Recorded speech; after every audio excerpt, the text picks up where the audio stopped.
Donc qu'est-ce que le brand content? C'est littéralement le contenu de marque, ça sonne moins bien en français, mais voilà. Et ça regroupe tous les éléments éditorialisés d'une marque qui sont liés à la communication et au marketing.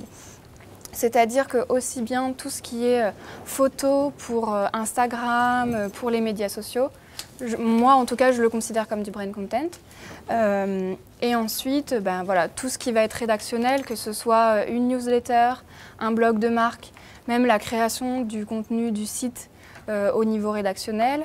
Ça peut être aussi tout ce qui est communiqué de presse et évidemment toute l'animation des réseaux sociaux.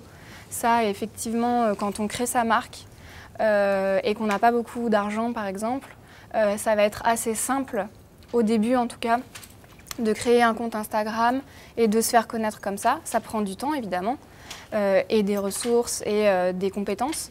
Mais c'est quelque chose qu'on va pouvoir mettre en place et qui ne coûte pas d'argent à part en temps homme. Et ensuite, ce qu'il faut savoir, c'est que chaque support, donc que ce soit un blog de marque, que ce soit un site, et chaque média social a ses particularités et des modes de communication qui sont différentes et qui leur appartiennent. Ils ont aussi des bénéfices différents. Donc quand vous allez vous lancer dans la création de contenu, il va vraiment falloir que vous vous posiez les questions. Pourquoi est-ce que je veux créer du contenu? Déjà, de quoi a besoin ma marque? Est-ce que c'est d'être mieux référencé dans Google? Est-ce que c'est de vendre plus de produits? Est-ce que c'est de gagner en visibilité? En général, c'est un peu de tout ça, mais c'est bien d'avoir quand même quelques priorités. C'est bien aussi de savoir quelles vont être les valeurs de votre marque, parce que ça va, de ça va découler tout ce que vous allez dire de votre marque. Donc c'est vraiment important de se poser au départ et de réfléchir aux valeurs que vous voulez transmettre. Et comment est-ce que vous avez envie de les exprimer? C'est-à-dire que, il va falloir définir un ton éditorial ou un ton d'image, un ton esthétique. Ça vient aussi des valeurs de votre marque et de la manière dont vous voulez les exprimer. Et aussi, ça c'est très important, quelles sont vos ressources en termes de ressources humaines et en termes de ressources financières. Si vous avez un tout petit budget et qu'une personne dédiée à ça, vous n'allez pas pouvoir tout faire. Il faut quand même être assez réaliste. Et dans ce cas, en fonction de vos priorités, vous allez pouvoir sélectionner un ou plusieurs canaux, mais voilà, il va falloir bien les choisir. À quoi sert le brand content? Pour moi, c'est vraiment important de savoir que ça s'inscrit dans une logique de communication, mais que ça ne va pas être ça ne doit pas être la seule manière de communiquer. C'est-à-dire qu'il y a la publicité classique, en télé, affichage, etc. Il y a le brand content, il y a les RP. Voilà, c'est des choses différentes. Les relations presse, pardon. Les relations presse et les relations avec les influenceurs, par exemple. Et ces différents canaux, évidemment, les prix ne sont pas les mêmes. Si vous voulez afficher dans le métro, c'est vraiment très très cher, mais vous n'obtiendrez pas en tout cas les mêmes résultats avec du brand content qu'avec de l'affichage dans le métro. Il n'y a pas forcément. Enfin, vous allez pouvoir, dans le métro par exemple, vous n'aurez pas de ce qu'on appelle de ROI, je ne sais pas si ça parle à tout le monde. Voilà, ok. Donc, je sais que c'est souvent la seule chose qui intéresse les gens. En tout cas, mes clients me parlent beaucoup de ROI. Effectivement, c'est quelque chose qui n'est pas toujours mesurable. Avec le brand content, vous allez pouvoir mesurer dans certains cas et définir des mesures pour pouvoir connaître votre ROI.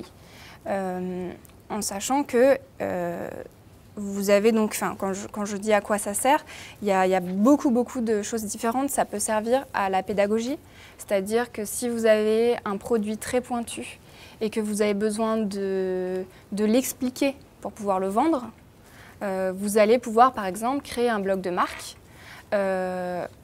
où soit des experts vont intervenir dessus pour raconter le produit, ou par exemple faire des vidéos sur YouTube pour expliquer comment se servir du produit. Voilà, il y a beaucoup de choses différentes, mais au niveau pédagogique, c'est très bien. Vous allez pouvoir aussi développer votre SEO. Ça, c'est un autre aspect. Le SEO, c'est le référencement naturel, c'est-à-dire la manière dont vous allez ressortir dans Google. Pour bien ressortir dans les moteurs de recherche, il faut que le contenu soit travaillé pour ça. Avoir un site, même si il est le plus beau du monde, ça ne veut pas dire qu'il va bien ressortir dans Google. Donc le SEO, ça sert à ça. Et une des premières qualités entre guillemets du brain content, c'est de travailler le SEO. Si vous avez un blog de marque ou un site avec du contenu très riche et écrit pour le web, vous ressortirez très bien dans les moteurs de recherche. Et souvent, moi, c'est la première des raisons que je mets en avant. Vous allez aussi pouvoir générer de l'engagement. C'est-à-dire que vos clients ou vos potentiels clients, vos prospects, vont interagir avec vous et peut-être se retrouver en vous parce que vous aurez humanisé la marque ou l'entreprise. Et du coup, plus on génère de l'engagement, plus on est visible. Donc c'est un cercle vertueux. On gagne aussi en visibilité. On peut transmettre, comme je vous le disais, les valeurs de sa marque. Et on peut faire du tracking ROI, donc ça c'est aussi ce qui peut vous intéresser. C'est-à-dire que sur un blog ou sur Facebook ou sur Instagram, on a des outils statistiques où par exemple avec une newsletter, on va pouvoir savoir très précisément où les gens cliquent, ce qu'ils ont acheté. Si on a un code promo, on va pouvoir le traquer pour savoir voilà, ce que les gens ont acheté, à combien ils l'ont acheté, leur panier moyen, etc. On peut même, sur un site, voir comment les gens se sont promenés dans le site. Donc c'est aussi intéressant pour retravailler par exemple l'ergonomie d'un site. Mais voilà, ça c'est des outils qui sont vraiment très intéressants et qui permettent aussi de s'ajuster. Parce que si vous avez passé beaucoup de temps à développer du contenu et que vous voyez que ça ne prend pas, voilà, vous pouvez très bien. Ce qui est bien aussi, c'est qu'on peut retravailler et réajuster en temps réel. Une newsletter, par exemple, si on se rend compte qu'elle n'est jamais ouverte ou si on se rend compte que les gens cliquent que les 3 premiers liens et que les autres ils ne cliquent jamais, ben voilà, on sait qu'on va arrêter de mettre trop de liens ou alors dans ce cas on revoit l'intégralité de la newsletter parce qu'on se rend compte que les gens n'y adhèrent pas.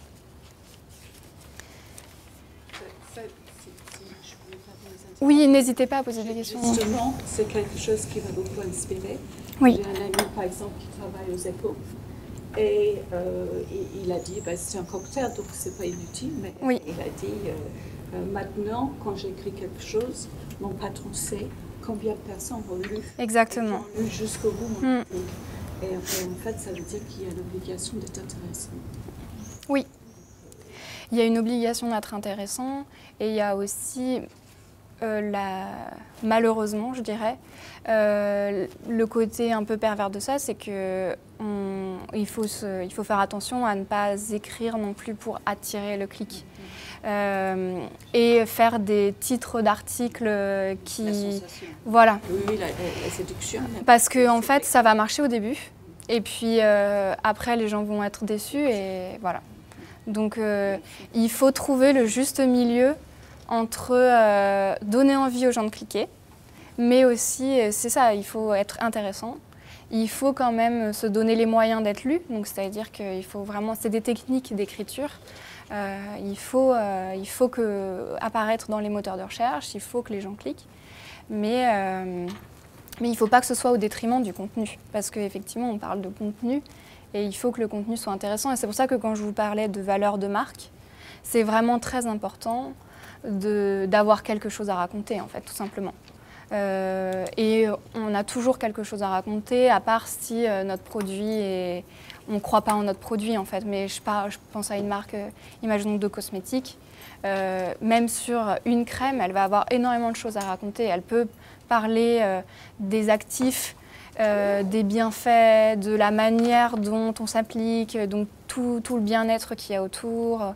Si c'est, je prends l'exemple de Groupama, ils vont vouloir s'adresser aux entrepreneurs, ils vont pouvoir, au final c'est pour vendre de l'assurance, mais ils vont pouvoir leur donner beaucoup de conseils sur la gestion de l'entreprise, sur les démarches administratives, etc., pour engager la communauté et pour que quand ils se disent à un moment « tiens, j'ai un problème » ou « tiens, je veux changer d'assurance », ils aillent chez Groupama et pas chez un autre parce qu'ils ont créé un lien avec la marque.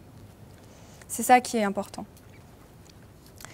Du coup, voilà, je vais, sauf si vous avez des questions assez précises, je peux vous parler de plusieurs exemples de projets. Parce que voilà, c'est des exemples à chaque fois très différents, donc je pense que ça peut bien vous montrer l'étendue du brain content. Le premier cas... Les outils de mesure de consultation sont assez publics? Oui, tout à fait.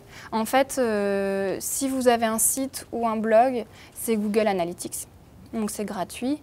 C'est votre développeur normalement qui... Enfin, normalement. Non, mais c'est à votre développeur de l'installer, c'est à vous de lui demander, évidemment. Après, c'est un outil extrêmement riche.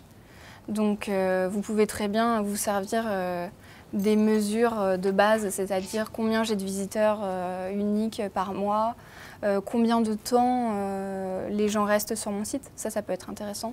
Si vous voyez qu'il reste 30 secondes, c'est qu'ils ne sont pas intéressés. S'il reste 2-3 minutes, voilà, c'est bien. En moyenne, les gens restent 1 minute 30 sur un site où il y a beaucoup de contenu. Après, vous allez pouvoir rentrer plus en détail pour savoir quelles pages ont été les plus consultées, la démographie aussi, est-ce que c'est des femmes, est-ce que c'est des hommes, où est-ce qu'ils vivent, voilà, c'est très riche. Après, sur Facebook, il y a un outil natif de statistiques, sur Instagram aussi. Sur une newsletter, ça dépend quel outil vous utilisez, mais l'outil le plus connu s'appelle Mailchimp. C'est un outil très puissant. Qui est gratuit jusqu'à 2000 inscrits à la newsletter. Donc si vous êtes une petite marque qui débute, c'est bien parce que c'est gratuit. Et là, pareil, un outil de statistique très précis. Et vous pouvez savoir où les gens ont cliqué, combien il y a d'inscrits, combien il y a de gens qui ouvrent la newsletter, etc. En général, pour chaque outil, il y a, pour chaque média social ou pour chaque canal, il y a un outil de statistique dédié.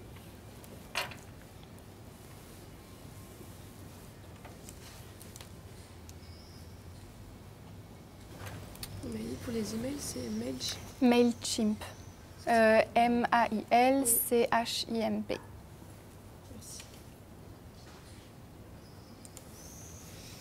C'est vrai que ça, c'est l'outil le plus connu et c'est assez simple à utiliser et en même temps, on peut très bien faire quelque chose de très très beau et très poussé en fait. Ça permet de travailler autant en mode amateur que professionnel. Donc on va passer au premier cas, c'est Sanoflore. Chez Sanoflore, donc là j'ai travaillé avec le service de relations presse. C'est un service qui est assez classique, c'est-à-dire qu'ils ont des grosses bases de données pour les journalistes et ils envoient des communiqués de presse et des produits aux journalistes. Ça fait partie du groupe L'Oréal, je le précise, parce que du coup, ils ont beaucoup de moyens et ils sont assez prêts à tester des choses. Du coup, ils s'intéressent beaucoup aux influenceurs. Ce que j'appelle les influenceurs, c'est les blogueurs. Les Instagrammeurs, c'est des gens qui ont des grosses communautés et qui, sur des niches, vont influencer des communautés. Bon, je pense que tout le monde connaît les blogueurs et je n'ai pas forcément besoin de raconter ça. Et du coup, on ne s'adresse pas aux influenceurs de la même manière qu'aux journalistes. Parce que les journalistes sont des experts, alors que les influenceurs, c'est plus la bonne copine qui va partager ses bons plans avec vous.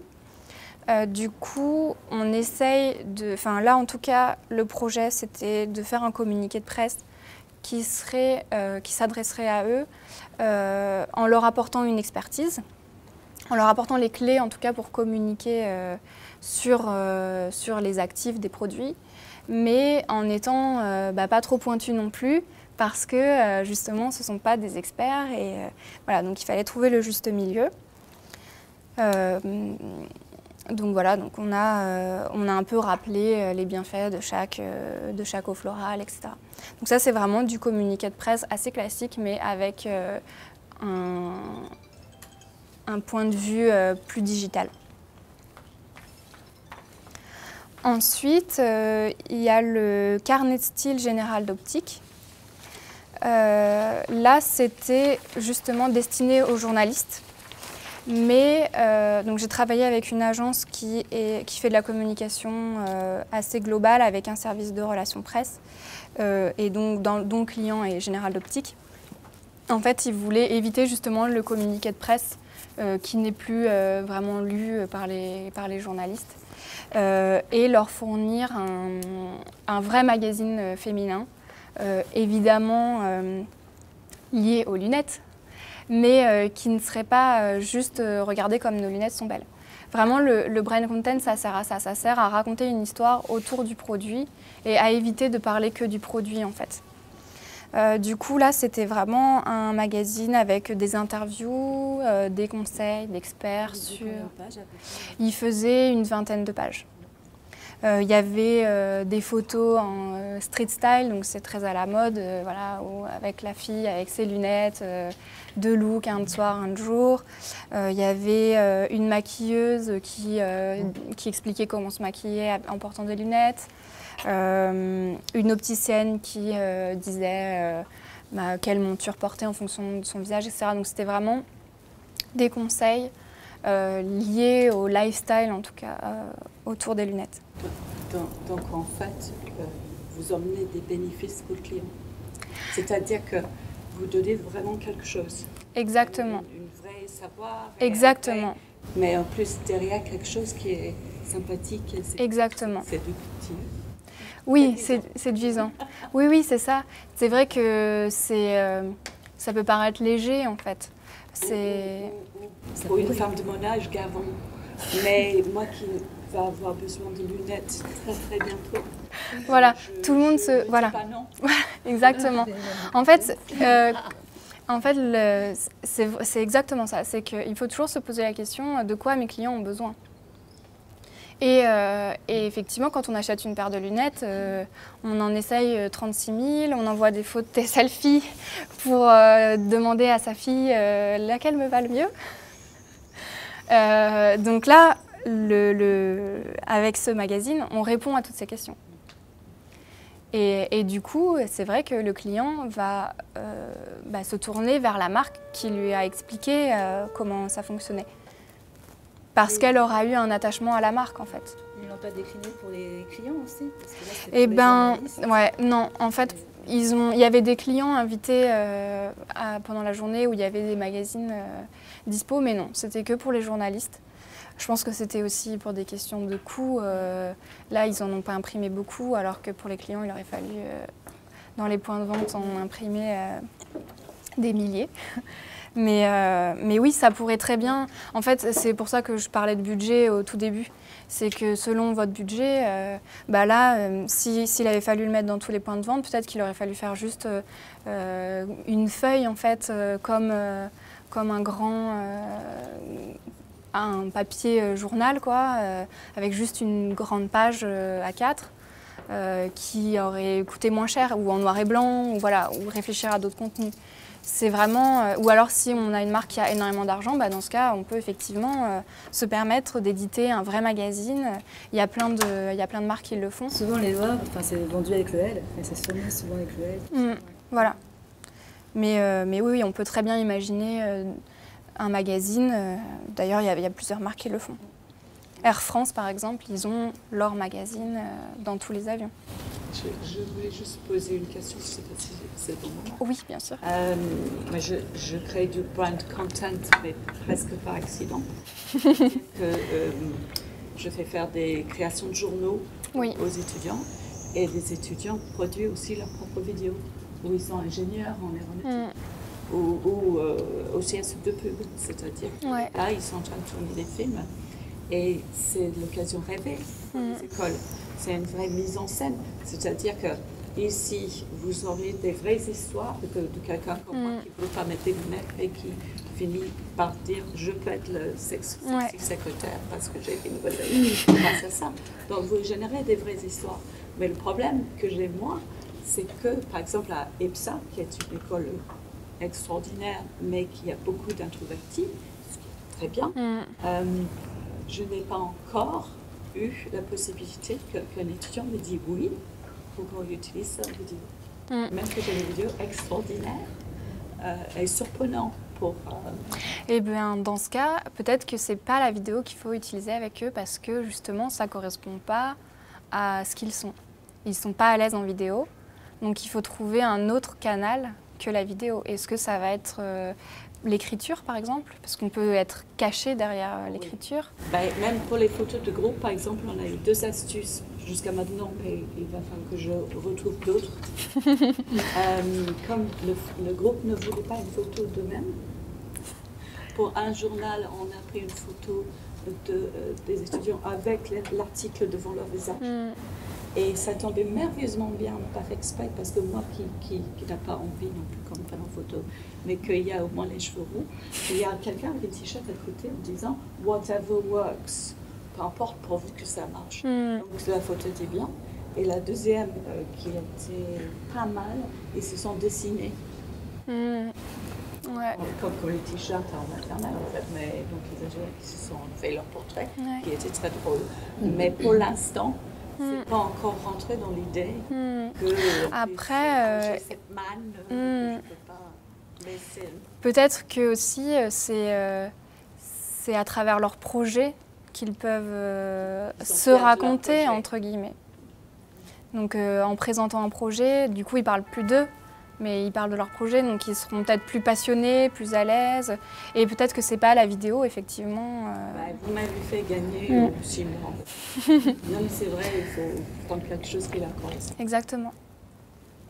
Et c'est vous qui rédigez tout le contenu? Oui, là pour ce projet-là, je suis vraiment intervenue. En fait, l'agence m'a commandé le magazine.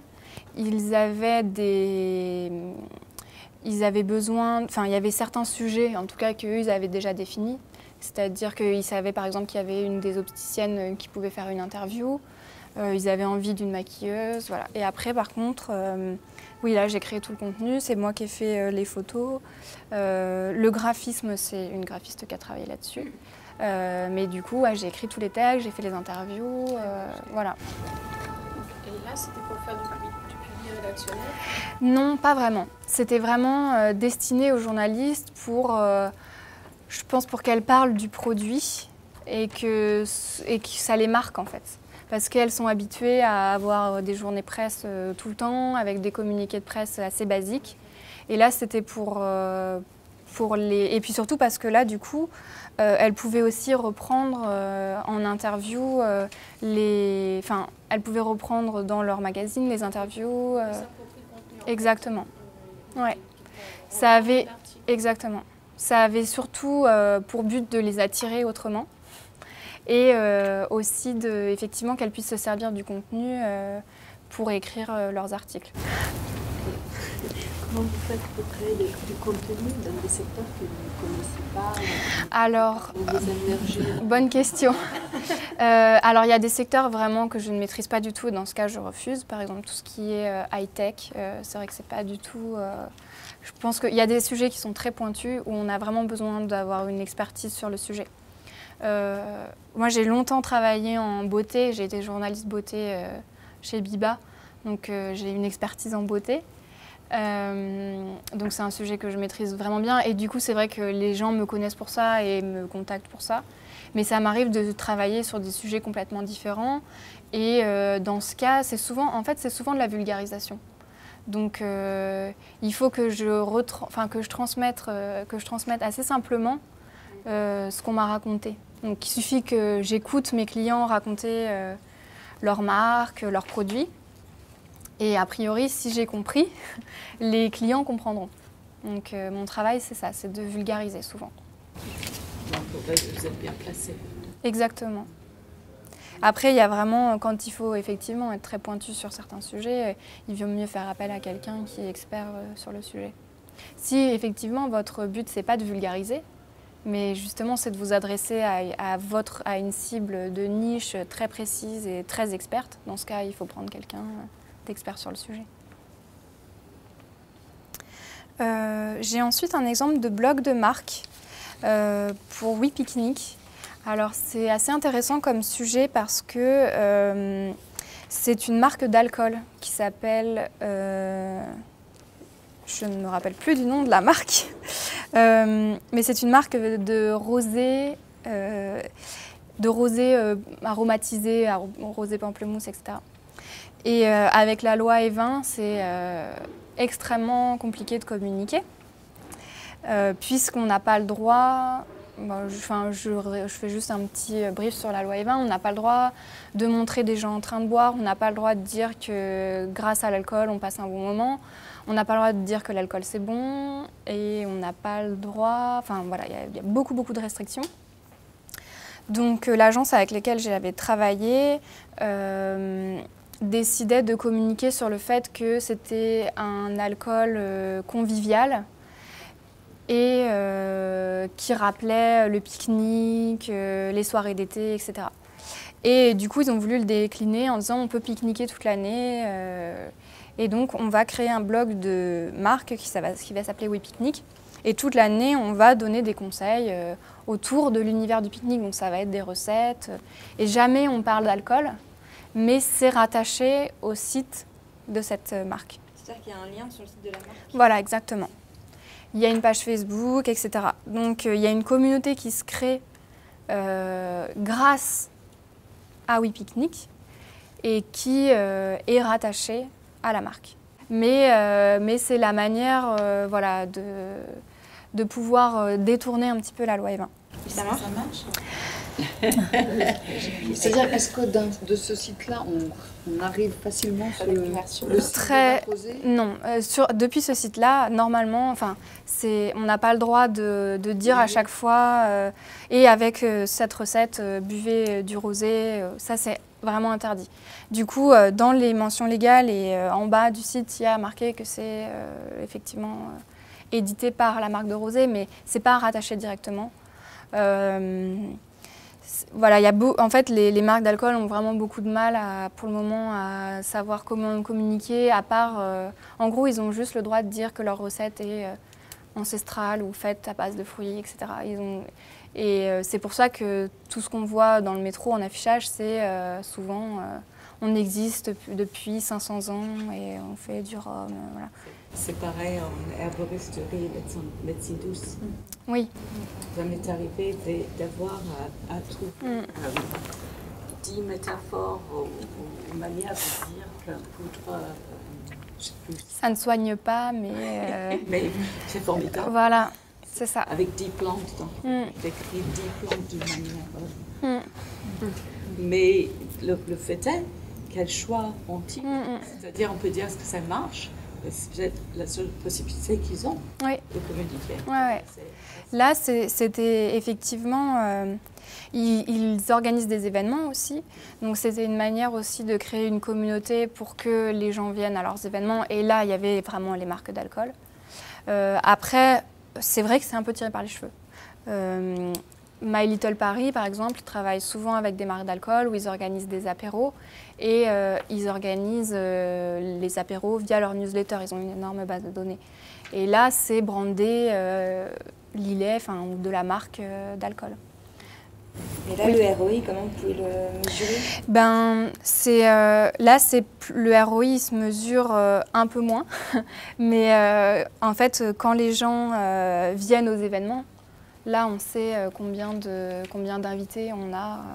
Et après, on voit les interactions qu'il y a sur la communauté. Et est-ce que du coup, via ce blog, vous récupérez des adresses email que vous utilisez après pour... Non. Ben, c'est Rose Pump en fait, non? Oui. Avec les 3 petites pastilles. Oui, c'est ça. On n'a pas le droit de récupérer des adresses email si on ne l'a pas demandé à l'avance. Oui, mais si il s'inscrit à une newsletter de ce blog. Oui, mais là, en tout cas, on n'avait pas de newsletter de ce blog, mais il y avait une page Facebook. Et du coup, tous les articles étaient relayés sur la page Facebook, en sachant quand même que la page Facebook était aussi brandée Oui Picnic. Donc, vous ciblez les personnes qui sont sur le pique-nique. Exactement. Exactement. C'est un peu... ouais. Et du coup, en fait, là, typiquement, c'est de l'engagement pour Exactement. Pour des personnes qui sont déjà plus ou moins connectées à la marque. Oui, parce que là, on leur propose exactement. plus de recettes. Exactement. Ouais. Donc, ce qu'on cherche, c'est peut-être à fidéliser les personnes. Oui. Et à ce qu'ils consomment plus. Oui, là, c'est vraiment... Enfin, en tout cas, dans cette logique-là, c'était une logique d'engagement, oui. Et parce que c'était lié aussi à la page Facebook. Et vraiment, sur Facebook, ce qu'on génère, c'est de l'engagement. Enfin, en tout cas, ce qu'on veut générer, c'est de l'engagement. Et est-ce que du coup, il y a de la mesure de l'augmentation de la consommation par les oui, après, le problème, c'est que là, justement, c'est ce dont on parlait, c'est qu'ils n'avaient pas le moyen de savoir si ils avaient des augmentations de ventes grâce au blog ou grâce à une pub en télé. Alors, comment c'est que le bilan là-dessus? Bah là, j'avoue que ça a été un peu compliqué, justement, parce qu'on n'avait pas de possibilité de mesurer. Après, eux, c'était pas forcément le but principal pour eux de mesurer les ventes d'alcool grâce au blog. C'était vraiment, ils voulaient ils voulaient créer une communauté, en fait. Donc là, la création de la communauté, elle est mesurée parce qu'il y a beaucoup de vues ou pas sur le blog. Et beaucoup de fans qui interagissent sur la page Facebook. Mais il n'y a pas de mesure, justement, de plus de bouteilles vendues. Mais c'était pas forcément leur but premier, même si, au final, effectivement, c'est toujours... c'est ce que je disais au début, la finalité, c'est toujours de vendre des produits. Mais ça fait partie d'un écosystème. Et ça n'est pas le seul moyen de vendre des produits. Et chaque canal a Là, par exemple, on travaille le référencement avec un blog, avec une page Facebook, on crée une communauté, avec un communiqué de presse, on s'adresse aux journalistes. Enfin voilà, chaque canal a une cible différente aussi. Après, c'est un autre blog de marque, justement, de Groupama, où là, c'est de l'engagement uniquement.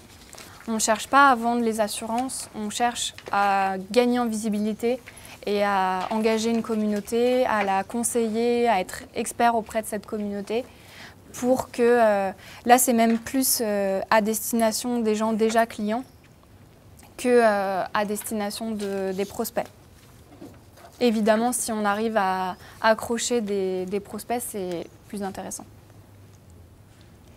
Un autre blog de marque ensuite, celui d'Aven, qui était à la base un blog vraiment pour travailler le référencement naturel et aussi pour expliquer comment fonctionnaient les produits. C'est-à-dire que c'est une marque, en cosmétique, il y a énormément de concurrence et la manière dont ils voulaient se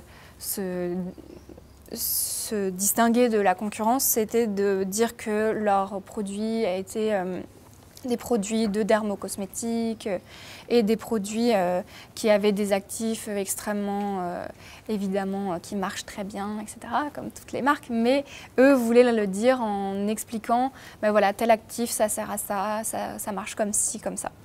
Et le blog permet ça. Parce que c'est écrit pour le web et du coup ça remonte bien aussi dans les moteurs de recherche. Et là au niveau humain, vous avez créé le blog et des articles Non, moi j'écrivais des articles pour ce blog. D'accord. Par exemple pour Groupama, Là, je suis intervenue depuis le début du projet, c'est-à-dire que c'est moi qui ai conseillé de créer le blog, qui ai choisi les sujets, qui les ai écrits. Pour Aven, là par contre, j'écrivais juste les sujets sur lesquels on me demandait d'écrire. D'accord. Et après, c'est plus de la pige. Ça a été repris par une personne en interne non, pour gérer au quotidien ou... Non, c'était... en fait, là, c'est vraiment de la gestion quotidienne, même pour WePicnic. J'écris 4 articles par... Enfin, là, on a arrêté le projet, mais j'écrivais 4 articles par semaine. Pour Groupama, c'était 2 articles par semaine. Pour Aven, c'était 1 par mois. Ça dépend. La fréquence aussi, ça dépend du budget. C'est vrai que sur un blog, en tout cas, plus on écrit régulièrement, mieux c'est. Après, ça demande beaucoup de temps, ça demande de la ressource. Donc, il y a des marques qui ne peuvent pas se le permettre. Vous occupez également de la structure du blog Non, ça, je travaille avec des développeurs. Enfin, ça dépend vraiment des configurations. Il y a des gens qui viennent en me disant, voilà, je n'ai personne, est-ce que tu peux me recommander quelqu'un pour faire le site? Et dans ce cas, je travaille avec quelqu'un qui va créer le site de A à Z. Ou parfois, j'envoie juste mes articles, je les intègre même pas dans le blog. Pardon, j'ai une question. Oui. Justement, sur un groupe aussi gros que Groupama, comment est-ce que vous avez déterminé la création du planning éditorial? En fait, comment ça se passe au niveau des échanges et des valeurs qui sont déjà propres à Groupama? Alors ça, c'est... en fait, on fait ce que j'appelle des comités éditoriaux. En fait, je travaille, là c'était Groupama Paris Val-de-Loire, en fait ils ont des entités, donc c'est à chaque fois c'est pyramidal comme fonctionnement. Donc là c'était les équipes digitales avec lesquelles j'ai travaillé. On a fait une première réunion où on a défini, moi j'ai vraiment écouté ce qu'ils avaient à me dire sur les valeurs, sur ce qu'ils voulaient transmettre, sur les mots-clés aussi sur lesquels ils voulaient être référencés. Et ensuite, je leur ai proposé des sujets. Eux, ils avaient des impératifs aussi. Il y avait certains sujets sur lesquels ils voulaient vraiment être mis en avant.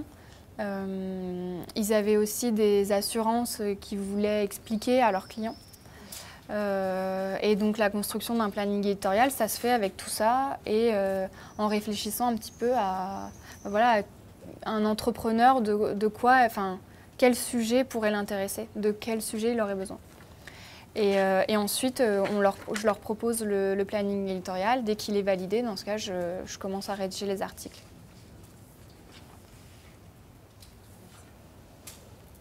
Ça, c'est important, je pense, d'avoir un planning qui sera flexible, mais en tout cas, que ce soit en tant que créateur ou pour travailler avec une marque, c'est important d'avoir un planning parce que les validations parfois prennent beaucoup de temps et c'est bien de pouvoir anticiper et même parfois sur 6 mois. C'est vrai qu'en plus on sait qu'il y a des sujets qui reviennent tout le temps, la rentrée, Noël. Quand on est un créateur, on sait que on va vendre à Noël, à la Saint-Valentin. Voilà, donc c'est vraiment important de se dire que voilà, dans une année, j'ai ces grands sujets et le reste du temps, comment est-ce que je vais continuer à animer ma marque? My Little Paris, c'est un site de contenu, sauf qu'ils ont aussi une box de produits de beauté qui est envoyée tous les mois à leurs abonnés. Et dans cette boîte, avant, c'est un projet assez ancien, il y avait un magazine. Et dans lequel, évidemment, il y avait beaucoup de contenu. C'était un vrai magazine féminin. Merci. Mais voilà, la finalité de ce magazine féminin, c'était de donner des conseils, etc. Mais pour vendre les produits qui étaient dans la box.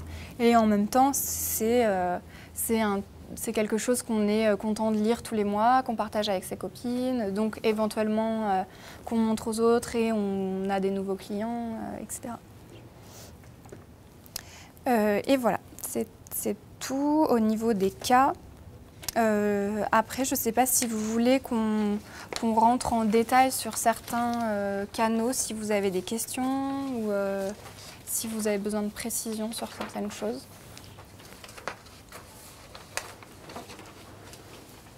Pour le coup, on a plutôt vu des aspects assez axés produits. Oui. Est-ce que vous avez des exemples de clients que vous avez pu accompagner sur une partie service? Oui. Service. Par exemple. Je réfléchis. Si vous avez des exemples de stratégies qu'on peut mettre en place sur justement l'accompagnement en bonne conduite, sur du service. Alors j'ai l'exemple d'une amie qui est conseillère en images, donc pour le coup ça c'est vraiment du service. Elle débute. Et pour le moment, elle n'a pas de gros budget com et du coup, elle communique quasiment exclusivement sur Instagram. Donc, elle va publier des avant-après, des photos de ses clientes et elle publie aussi en Insta Stories. Donc, je ne sais pas si tout le monde connaît Insta Stories. Elle publie aussi en live les relookings. Ça peut être intéressant effectivement si c'est un service. De montrer les résultats sur les réseaux sociaux, ça prend pas forcément énormément de temps, et puis ça permet d'être dans l'instant. Après, sur du service aussi, ça peut être effectivement de créer un blog pour expliquer ce que vous faites, comment vous le faites, pourquoi vous le faites. Si je devrais prendre l'exemple d'une école, par exemple, dans une école, oui. Tout ce qui est mise en scène des anciens élèves. C'est là où on continue. Ouais. Ce groupe-là, moi je sais que si je regarde sur Marks & Spencer pour regarder des choses, je regarde ce que les personnes qui ont acheté, des toiles qu'ils mettent, ces chaussures-là. Je compare un service à un produit, mais comme il s'agit du bénéfice et que le bénéfice est pour des personnes, pour l'éducation, c'est un marché fascinant d'ailleurs l'école. Donc pour l'instant, parmi les écoles, la seule chose que j'ai trouvé le plus pertinent pour l'instant, c'est combien de personnes trouvent du travail après leur enseignement, qui est presque plus important, peut-être plus important que si le diplôme est reconnu par l'État, et la mise en scène de les anciens partis. Alors maintenant, pour d'autres entreprises de services, je sais c'est toujours assez spécifique. Mais en fait, c'est pour ça que je vous disais, ce qui est important, c'est vraiment de savoir ce que vous voulez communiquer au départ, ce que vous voulez exprimer, et après, comment vous allez le faire, ça vient en second temps. Et c'est en cherchant les spécificités, parce que moi, quand j'ai fait du marketing, je me suis trouvée dans un groupe de MSS Study, dans un start-up où il est arrivé à 500 personnes. Donc, il commence à avoir des problèmes de structure. Et on m'a balancé, directrice commerciale, en vente de prestations marketing pour l'industrie. Donc je vais pour Poulenc, IBM, etc. Et il fallait toujours que je, sans vouloir avoir l'air de savoir mieux qu'eux, que j'étais capable de comprendre quel était leur problème. Et aux grandes surprises, en fait, quand j'allais chez Paco Plâtre, par exemple, curieusement, je trouvais qu'ils avaient les problèmes similaires à la Poste.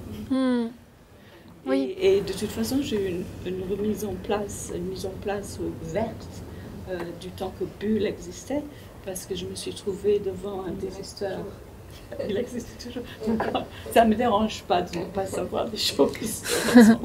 Mais je me trouve en face d'un directeur marketing où j'expliquais, nous sommes une SS2I, donc nous connaissons l'informatique. Et il dit, mademoiselle, parce qu'à l'époque j'étais jeune, nous savons quelque chose sur l'informatique chez Bull. J'aurais aimé que vous connaissiez quelque chose sur le marketing. Donc en fait, une fois, à la limite, le regard de l'extérieur, vous voyez leur spécificité.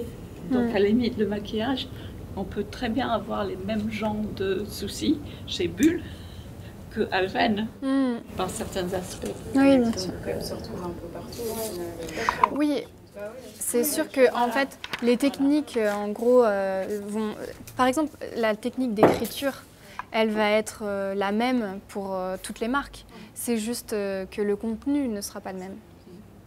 Après, si on s'adresse à une cible très jeune, on va aller sur YouTube. Si on s'adresse à une cible beaucoup plus vieille, on va envoyer une newsletter. Mais on ne va pas faire que ça. Mais voilà, c'est un exemple. Ouais. En fait, juste parce que dans mon exemple, je fais de la promotion culturelle autour de la basket.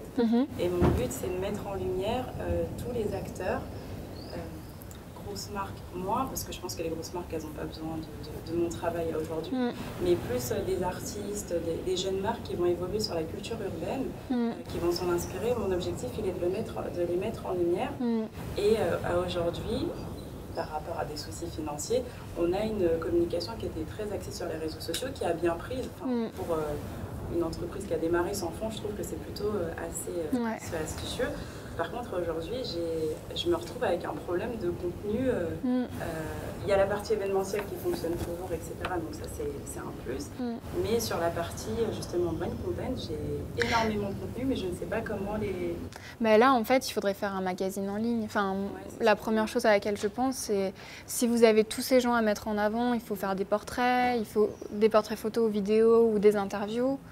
Il faut aussi mettre en avant les événements. Donc là, c'est vrai que c'est typiquement le sujet pour un magazine, ce serait très bien. Ouais. Si vous voulez de la main-d'œuvre pas chère, venez en octobre chez EPSA, École d'aéronautique, et ma classe qui doit créer un journal, vous faire votre journal. Puisque vous êtes le client. Je montre des baskets. Parce que c'est toujours, c'est-à-dire que ils sont d'accord pour créer un journal à partir du moment que c'est un sujet qui les intéresse. Et en fait, j'ai moitié science qui les intéresse et moitié sport. Mais bon, je ne sais pas s'il fera un travail de qualité suffisant. Mais vous pouvez être très très exigeant. Mais oui, vraiment un magazine en ligne, ce serait très bien. En plus, et moi, on me verra comme quelqu'un qui connaît énormément de monde. C'est gagnant-gagnant. Mais oui, en plus, vous pouvez vous servir du contenu après sur vos réseaux sociaux. Donc, c'est ce vers quoi on allait justement. Ouais, mais je pense que c'est très bien. Ouais. En plus, ça vous référencera bien justement sur Internet. Donc, et si vous avez plein de clients différents, ça vous permet aussi de tous les intégrer. Vous aurez plus de choses à raconter que sur Instagram. Enfin, vous aurez plus de place en tout cas pour raconter des choses différentes, des supports différents. Donc, Moi, je suis inquiète. Parce que vous dites qu'il y a trop de choses à faire. Sur mon projet, je me dis qu'aujourd'hui, la communication, il y en a dans tous les sens. Oui. Il faut s'y retrouver, quoi. Oui. Il faut s'y retrouver pour se faire remarquer et puis pour choisir aussi qui va s'en occuper. Quand on n'est pas du milieu de la com, on se dit, en fait, à chaque fois que j'écoute quelqu'un, ça m'intéresse. Maintenant, qui je choisis, qui va être le bon, quel canal choisir, etc. En fait, oui, je comprends. Je pense qu'au début, il faut vraiment cibler des choses simples et économiques, surtout s'il n'y en a pas une levée de fonds, ou voilà, et qui vont faire... je pense qu'au début, votre principale problématique, c'est de gagner en visibilité. Donc il faut mettre en place des choses qui vont vous faire gagner en visibilité. Donc ça peut être... je me rappelle plus, c'était dans la pâtisserie. Ouais. Avec un travail sur les farines en particulier. Ça, c'est ma ouais. Et ben, ouais. Pas visuel aussi. Oui. Mais en fait, ça ronronne un peu. Ouais. Qu'est-ce qu'il faudrait que je fasse? Mais après, c'est vrai que maintenant, Instagram et Facebook, il faut forcément mettre un peu de budget pour gagner en visibilité. Donc il y a ça. Après, voilà, il y a peut-être des ateliers à faire avec des gens qui viendraient tester vos farines ou des gens, des blogueurs par exemple culinaires qui vous feraient aussi du beau contenu, qui parleraient de vous. Vous pouvez, je pense à ça aussi, en fait, quelques étages en dessous, il y a Sup Internet et les étudiants sont soit des futurs graphistes, développeurs, alors je crois qu'il y a une troisième composante, c'est le marketing digital, et souvent ils travaillent sur des projets à titre gracieux, projets réels d'entreprise ou d'agence de com. Moi je vous invite à aller les voir en fait pour vous présenter votre projet, et peut-être que l'année prochaine ils pourront travailler sur justement un projet qui vous concerne. Ça vous permet d'avoir vraiment un retour immédiat à quelque chose de très concret. Voilà.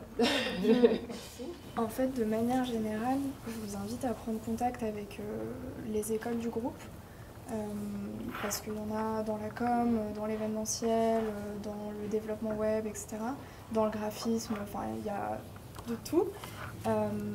Et vu que la pédagogie du groupe, c'est la pédagogie par projet, donc c'est apprendre en faisant, et c'est vraiment dans toutes les écoles du groupe. J'ai fait une école du groupe, donc je sais comment ça fonctionne. On fait appel à des entreprises pour qu'ils nous proposent des cas pratiques et que les étudiants répondent aux questions. Et vu qu'on fait du pratique au quotidien, on est, je trouve, plus à même à répondre à des questions pratiques, de manière pratique et technique, que si on avait fait que de la théorie en fait. J'étais à ISEFAC, et à ISEFAC, chaque année, on avait...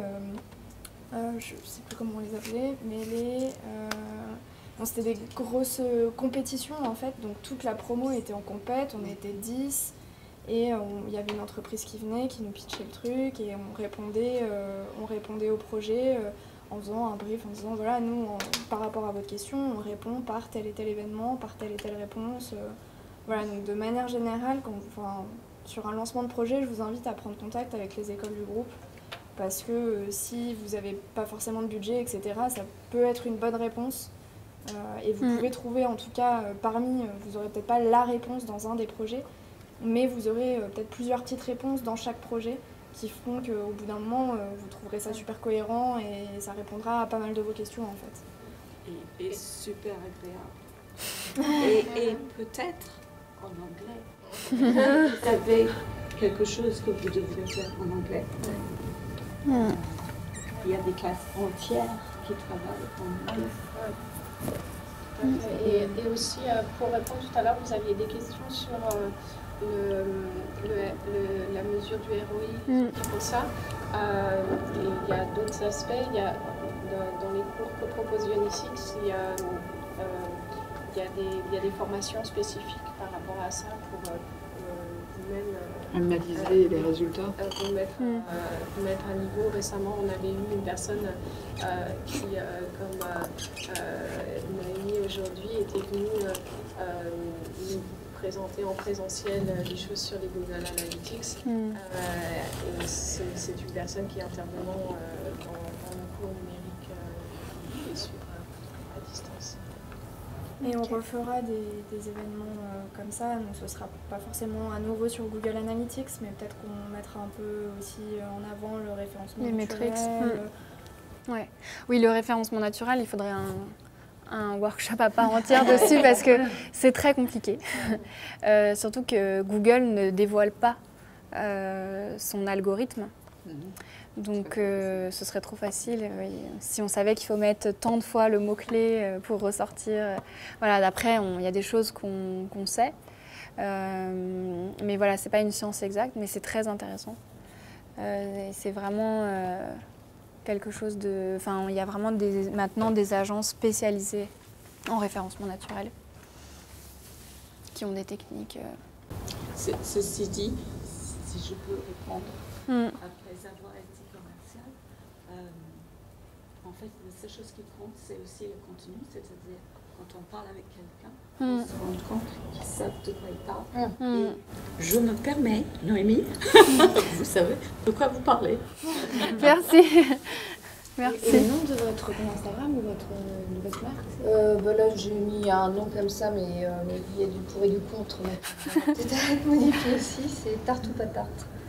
Je suis spécialisée sur la tarte, parce que je travaille avec plein de farines pour justement trouver d'autres saveurs, que sur du bio, des farines paysannes, des choses comme ça. C'est pâte ou pas tarte? Tarte. Pas tarte. Je sais pas si je cap ou pas cap. J'ai transformé ça sur une tarte ou pas tarte. Non, mais en tout cas, je pense que ça pourrait être intéressant de rencontrer des blogueurs culinaires en premier. Et Je sais que j'ai une amie qui est blogueuse sur le sans gluten. On a fait un événement sur comment pâtisser avec des farines. Ouais. J'ai eu 22 personnes. Bah, c'est bien. Ouais, c'est très bien. Ah ouais. Merci beaucoup. Pas de souci. Bonne journée. Au revoir. Des photos de... Il n'y a pas de photos de tarte? Non, mais pas tout de suite. Donc il y a des blogueurs spécialisés dans des domaines. Oui, en fait, ce qui est génial avec les blogs, c'est que vous avez des blogs généralistes, vous avez des blogs pour chaque micro-niche. Il y a un blog pour ça. Que ce soit sur le cinéma argentin ou sur les téléphones portables ou sur la cuisine, et la cuisine sans gluten, la cuisine végétarienne. Il y a vraiment des... Je pense que c'est important, dès que vous avez posé votre stratégie, de les intégrer assez rapidement. Parce que ça va être des clients potentiels de vos produits. Enfin, c'est des gens qui vont acheter vos produits, qui vont défendre votre marque, qui vont la raconter, qui vont l'expliquer, qui vont produire du contenu que vous ne pourrez pas forcément réutiliser, mais en tout cas qui va vous mettre en avant. Et il s'adresse à des communautés qui sont très fortes en fait. Voilà, et c'est surtout qu'en général, quand on suit un blog, c'est qu'on adhère à la personne et à ce qu'elle dit. Du coup, c'est des gens qui sont très prescripteurs en fait, de tendances ou même de produits en général. Bon, ça dépend des blogs, mais il y a des blogueuses beauté, par exemple. Quand elles vont recommander un produit, il va être épuisé dans la journée. Ouais, en textile, en tout cas, c'est reconnu. Voilà. Il y a des blogueurs mode, enfin des blogueuses mode, des blogueuses beauté, des blogueurs voyage aussi. Après, par exemple, je reprends l'exemple de la culture urbaine, il y a quelques blogs justement qui sont très pointus sur la culture urbaine. Et en tout cas, dans l'univers de la pâtisserie, c'est vraiment intéressant. C'est des gens maintenant qui font des très belles photos, qui font des recettes qui sont assez accessibles, mais ça fait un peu rêver aussi. Donc, ça peut être intéressant de les contacter, de leur proposer de tester vos farines ou de vous rencontrer. Et eux, ils vont produire du contenu qui va en parlant de vous. Ah, petite photo. Alors, si vous le voulez bien, il y a quelques viennoiseries, du café, du thé, donc servez-vous. Je sais que vous devez sûrement partir vers d'autres horizons aujourd'hui. En tous les cas, merci beaucoup pour votre venue. Donc, encore une fois, on a des plaquettes, donc même si vous n'êtes pas intéressé par la formation en ligne, peut-être que dans votre société, vous avez des amis qui veulent se reconvertir dans le marketing digital et qui sont intéressés par une formation diplômante, c'est reconnu par l'État, donc ça veut dire que c'est finançable aussi via le FONGECIF ou le PCA ou l'entreprise, donc ça aussi c'est quand même un argument de poids. Donc c'est vraiment une formation de 18 mois, après comme le disait Isabelle, on a des formations plus courtes qui sont disponibles sur notre site internet ionysix.com. En allant sur ionysix.com, vous pouvez créer un compte gratuitement et accéder à quelques MOOC sur... alors c'est le storytelling, il y en a un qui est disponible. Donc il y a quelques extraits et quelques MOOC qui sont disponibles gratuitement. Donc ça vous permettra d'évaluer la qualité de ces MOOC qui ont été filmés en grande partie par le monsieur qui est là-bas. Donc voilà, c'est un petit peu nouveau, la formation en ligne. Bon, le CNED existe depuis des années. Nous, on fait vraiment des formations sous format vidéo. Voilà, donc c'était l'occasion aussi pour nous de nous présenter. Et puis n'hésitez pas à nous suivre sur les réseaux sociaux qui sont animés par Marjorie. Donc que ce soit LinkedIn, Facebook ou Instagram. Merci beaucoup. Merci à vous. Merci bien.